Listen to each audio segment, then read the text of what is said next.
الحمدللہ والصلاة والسلام علی سیدنا رسول اللہ وعلی آلہ وصحابہ ومن والہ۔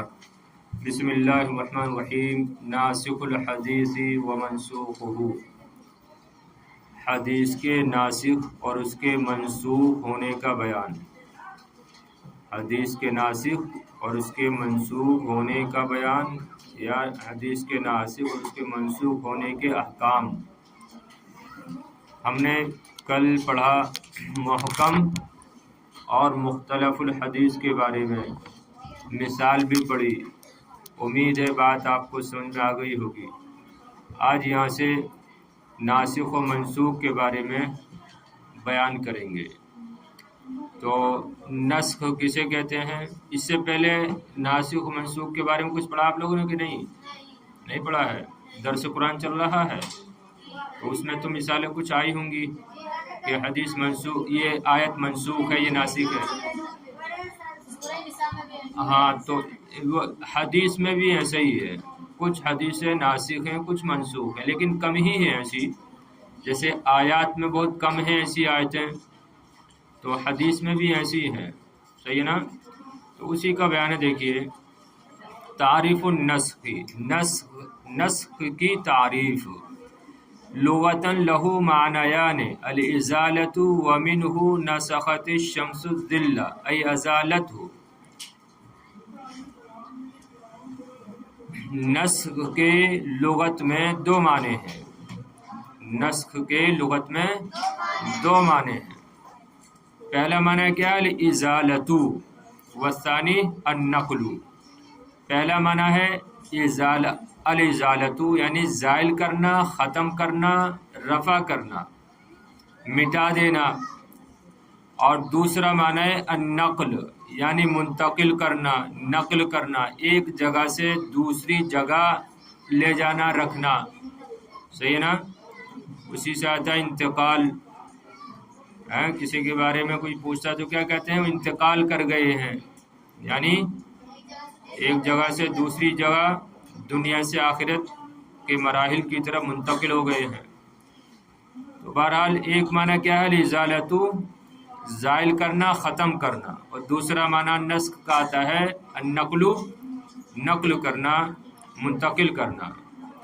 مثال بھی دے رہے ہیں، دیکھیے بات اور واضح ہو جائے گی۔ تو نسخ کے لغت میں دو معنی آتے ہیں، ایک معنی ہے الازالہ، زائل کرنا، ختم کرنا، ومنہ نسخت الشمس الظل، اور اسی سے ہے، کہا جاتا ہے کہ سورج نے سائے کو ختم کر دیا، سورج نے سائے کو ختم کر دیا۔ فاعل کون بن رہا ہے؟ الشمس۔ تو نسخت الشمس الظل، تو یہاں پر دیکھو نسخ آیا نا، نسخت مؤنث کا صیغہ آیا ہے، کیوں؟ اس لیے کہ شمس مؤنث سمائی میں سے ہے۔ تو یہاں پر نسخ کا معنی کیا ہے؟ ختم کرنا۔ تو سورج اسی سے ہے کہ سورج نے سائے کو ختم کر دیا، ای ازالتہ یعنی سورج نے اس کو زائل کر دیا، ختم کر دیا، مٹا دیا، صحیح ہے نا؟ ایسا ہوتا ہے نا کہ دھوپ ہوتی ہے، سایہ ہوتا ہے، اس کے بعد دھوپ آتی ہے تو سایہ کو ختم کر دیتی ہے۔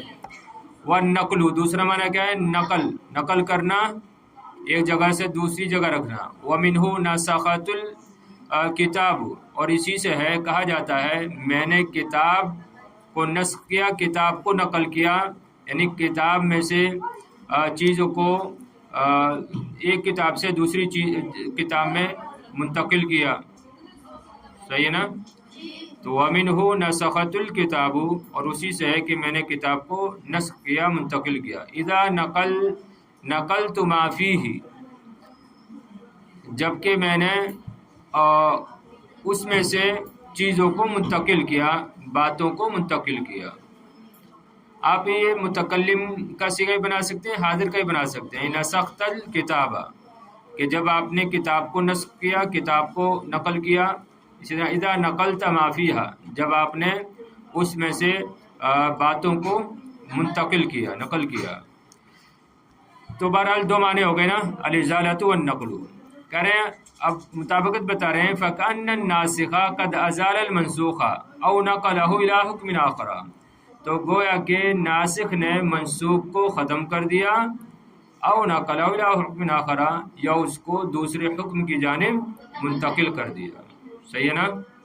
تو ایسے ہی ہوتا ہے آیات میں، احادیث میں کیا ایسے ہی ہوتا ہے کہ یا تو حکم بالکل ختم ہو جاتا ہے ما سب پہلا والا حکم، یا پھر وہ جو ہے دوسری طرف منتقل ہو جاتا ہے اس کا حکم. تو فَكَأَنَّ النَّاسِخَ قَدْ أَزَالَ الْمَنْسُوخَ، تو گویا کہ ناسخ نے منسوخ کو ختم کر دیا، یا اس کو یعنی منسوخ کو دوسرے حکم کی جانب منتقل کر دیا. یہ تو ہو گئی لغوی بحث. اصطلاحاً رفع الشارع حکما منہ متقدما بحکم منہ متاخر. شارع کا دیکھیں میں آسان ترجمہ لگاؤں گا اس کا کہ رفع الشارع، شارع کا اٹھا دینا، شارع کا ختم کر دینا. شارع سے مراد اللہ رب العزت اور نبی کریم علیہ السلام. شارع کا ختم کر دینا حکما منہ متقدما، پہلے حکم کو، اپنے پہلے حکم کو یا پہلے حکم کو، شارع کا اپنے پہلے حکم کو ختم کر دینا بحکم منہ متاخرین، اپنے بعد والے حکم سے، اپنے بعد والے آخر والے حکم سے پہلے والے حکم کو ختم کر دینا. سمجھے نا؟ آسان ہے نا؟ شارع کا اپنے پہلے والے حکم کو ختم کر دینا اپنے بعد والے حکم سے. تو ایسے ہی ہوتا ہے، پہلے ایک آیت نازل ہوتی ہے یا نبی کریم علیہ السلام ایک حکم ارشاد فرماتے ہیں، بعد میں ایک دوسرا حکم ارشاد فرماتے ہیں. اب یہ بعد والا حکم کیا ہو جاتا ہے؟ ناسخ ہو جاتا ہے پہلے والے کے لیے. کبھی کبھی ایسا ہوتا ہے. صحیح نا؟ جیسے قبر کی زیارت کے تعلق سے ہے، جیسے اس کی مثال آ بھی رہی ہے کہ نبی کریم علیہ السلام فرماتے ہیں کنت نہیتکم عن زیارت القبور، کہ میں نے تم کو قبروں کی زیارت سے منع کیا تھا. تو پہلے منع کیا، لیکن اس کے بعد میں کیا فرمایا؟ فَزُورُوهَا فَإِنَّهَا تُذَكِّرُ الْآخِرَةَ، لیکن اب کیا ہے ان کی زیارت کیا کرو کیونکہ قبروں کی زیارت آخرت کی یاد دلاتی ہے. تو دیکھیں نبی کریم علیہ السلام نے ہی پہلے منع کیا تھا، بعد میں جو اجازت دی. تو یہ بعد والا جو آپ کا فرمان ہے یہ ناسخ کہلائے گا، اور جو جس میں منع کیا تھا وہ منسوخ کہلائے گا.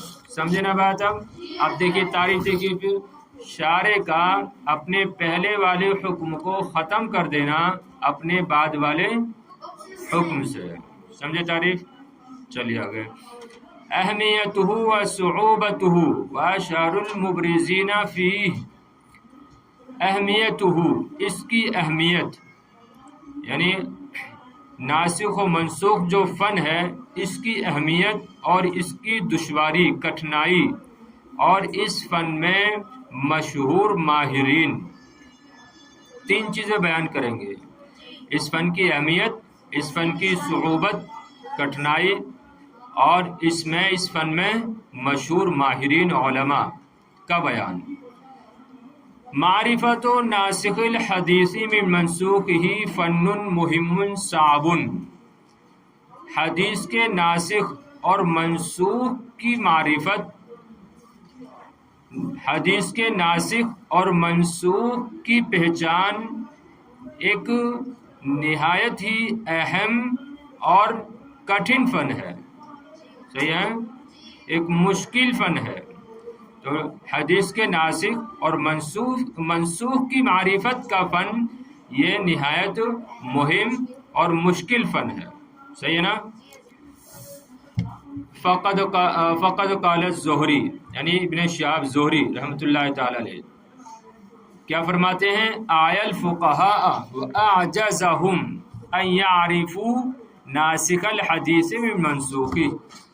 تو ناسخ و منسوخ کی معرفت کا جو فن ہے یہ نہایت ہی اہم اور مشکل فن ہے. چنانچہ امام زہری رحمۃ اللہ تعالی علیہ فرماتے ہیں کہ اس فن نے فقہا کو تھکا دیا اور ان کو بے بس کر دیا اس بات سے کہ وہ حدیث کے ناسخ و منسوخ کو پہچانے. صحیح ہے؟ تو یہاں پر فاعل کون ہے؟ وہی فن، یہ فقہا، یہ مفعول بنے گا کہ اس فن نے فقہا کو تھکا دیا اور ان کو عاجز کر دیا اس بات سے کہ وہ ناسخ و منسوخ کو پہچانے۔ اور دوسرا اچھا ترجمہ ایسے بھی کر سکتی ہیں آخر سے کہ حدیث کے ناسخ اور منسوخ کی پہچان نے علماء فقہا کو تھکا دیا اور عاجز کر دیا۔ یہ اور بھی آسان ہے کہ حدیث کے ناسخ و منسوخ کی پہچان نے، ناسخ و منسوخ حدیث کی پہچان نے فقہا کو تھکا دیا اور ان کو عاجز کر دیا۔ سمجھے؟ وَأَشْهَرُ الْمُبْرِزِينَ فِيهِ هُوَ الْإِمَامُ الشَّافِعِيُّ فَقَدْ كَانَتْ لَهُ فِيهِ الْيَدُ الطُّولَى وَالسَّابِقَةُ الْأُولَى۔ فِيهِ میں ہا کا مرجع یہی فن ناسخ و منسوخ کا جو فن ہے، اور اس فن میں ماہر، مشہور ماہر علماء میں سے کون ہے؟ امام شافعی ہیں، اور اس فن میں مشہور ماہرین علماء میں سے امام شافعی ہیں۔ فقد کانت لہو فیہ الید الطولی، چنانچہ ان کے لیے یا ان کو اس فن میں ید طولہ حاصل تھا اور سابقیت حاصل تھی۔ سبحان اللہ۔ چنانچہ ان کو اس فن میں ید طولہ یعنی مہارت، ید طولہ مہارت حاصل تھی اور سابقیت، تقدمیت حاصل تھی۔ صحیح ہے نا؟ یعنی سب سے پہلے امام شافعی نے اس فن میں کام کیا، تو اس وجہ سے کہا جاتا ہے کہ آپ کو ید طولہ یعنی مہارت اور سابقیت اس فن میں حاصل ہے۔ قال الامام احمد، یعنی احمد سے مراد احمد ابن حنبل، قال الامام احمد ابن حنبل لابن واراتا وقد قدیم من مصر كتبت كتب الشافعي؟ قال لا، قال فردت ما علمنا المجمل من المفسر ولا ناسخ الحديث من منسوخه حتى جالسنا الشافعية رحمۃ اللہ تعالی علیہ۔ امام یعنی دلیل کے طور پر مصنف یہ بات پیش کر رہے ہیں، یہ تو بتا دیے کہ اس فن میں جو ماہر علماء میں سے کون تھے؟ امام شافعی تھے، اور انہی کو تقدم و مہارت حاصل ہے۔ اب تھوڑی سی بات بتا رہے ہیں ان کے بارے میں کہ امام احمد ابن حنبل فرماتے ہیں، نے فرمایا کس سے؟ ابن وارا سے، ابن وارا نام ہے۔ امام احمد ابن حنبل نے ابن وارا سے کہا جس وقت کہ وہ مصر سے آئے۔ کون آئے؟ ابن وارا۔ امام احمد ابن حنبل یہ عراق میں رہتے تھے، غالباً یہ بغداد میں رہتے، یعنی بغداد بھی عراق ہی میں ہے نا، تو عراق کا جو شہر بغداد ہے، امام احمد ابن حنبل وہاں پر رہتے۔ تو یہ ابن وارا گئے تھے مصر، کس سے ملنے کے لیے؟ امام شافعی سے ملنے کے لیے۔ تو جس وقت ابن وارا آئے مصر سے تو انہوں نے امام احمد ابن حنبل نے پوچھا کتبت کتب الشافعی، کیا تم نے امام شافعی کی کتابوں کو لکھ لیا؟ کیا تم نے امام شافعی کی کتابوں کو لکھا؟ قال لا، تو ابن وارا نے کہا نہیں۔ قال، تو امام احمد بن حنبل نے کہا فردت، کہ تم نے کوتاہی کی، ہاں یعنی تم نے توجہ نہیں دی۔ ما علمنا المجمل من المفسر ولا ناسخ الحدیث من منسوخه حتى جالسنا الشافعی، کہ ہم نے مفسر سے مجمل کو نہ جانا اور حدیث کے ناسخ سے اس کے منسوخ کو نہ پہچانا یہاں تک کہ ہم امام شافعی کی مجلس میں بیٹھے، کہ ہم نے مجمل، مفسر، ناسخ و منسوخ کو امام شافعی کی مجلس میں ہی بیٹھ کر پہچانا، یعنی ان کے سامنے زانوئے تلمذ ہم نے کیا، اس کے بعد ہی ناسخ و منسوخ کو ہم نے پہچانا ہے۔ تو اس سے کیا معلوم ہوا کہ امام شافعی ناسخ و منسوخ اور اسی طرح مجمل و مفسر میں بڑے ماہر تھے۔ کون کہہ رہے ہیں؟ امام احمد ابن حنبل۔ یعنی امام احمد ابن حنبل نے ابن وارا سے کہا کہ تم کو بیٹھنا چاہیے تھا تم کو جو ہے پہچاننا چاہیے تھی، یہ باتیں سیکھنی چاہیے تھی امام شافعی سے، تم نے جو ہے کوتاہی کی ہے۔ کون فرما رہے ہیں؟ امام احمد بن حنبل جو وقت کے امام تھے، امام احمد بن حنبل وقت کے امام، ابن وارہ سے کہا انہوں نے۔ دیکھیں کتنے مذاہب ہیں؟ 4 ہیں نا جن کی تقلید کی جاتی ہے، 4 امام ہیں، امام اعظم ابو حنیفہ، امام احمد بن حنبل، امام شافعی، امام مالک۔ تو امام احمد بن حنبل امام شافعی کے کیا ہیں؟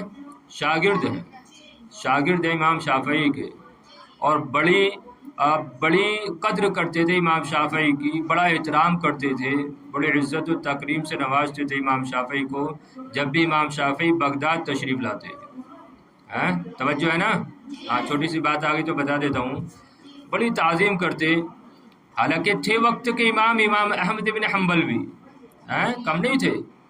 جب امام شافعی بغداد تشریف لاتے تو امام احمد بن حنبل جو وقت کے امام تھے، یہ حالت ہوتی کہ آپ ننگے پیر امام شافعی کی سواری کی رسی پکڑ کے آگے چلتے، ننگے پیر۔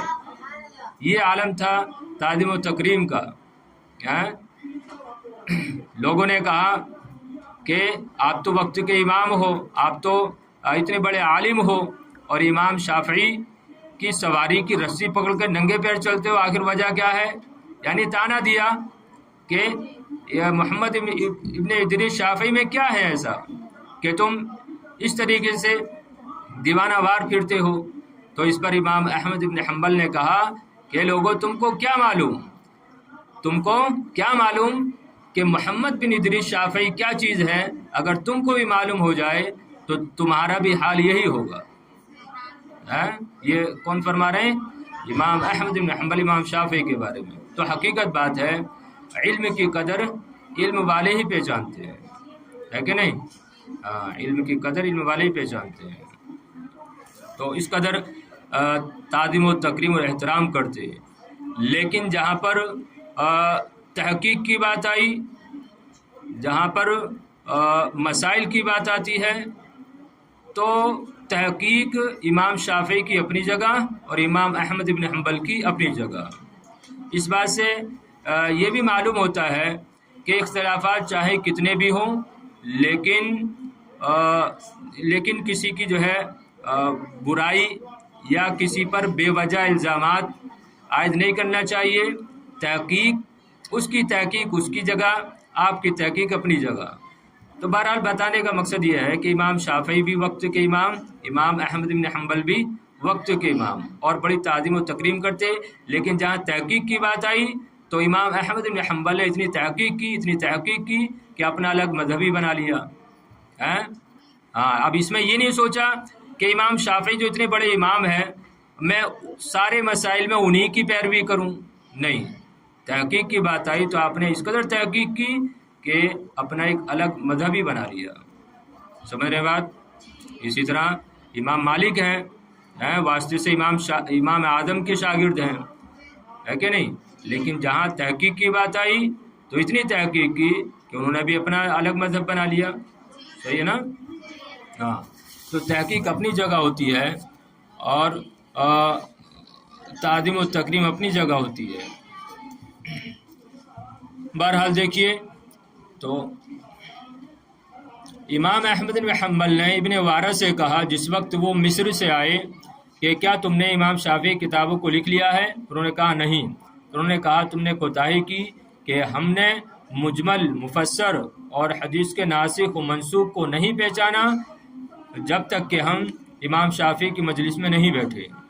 بما یعرف الناسخ من المنسوخ، جی بما یعرف الناسخ من المنسوخ، ناسخ و منسوخ کو کیسے پہچانا جائے گا؟ کیا ہے؟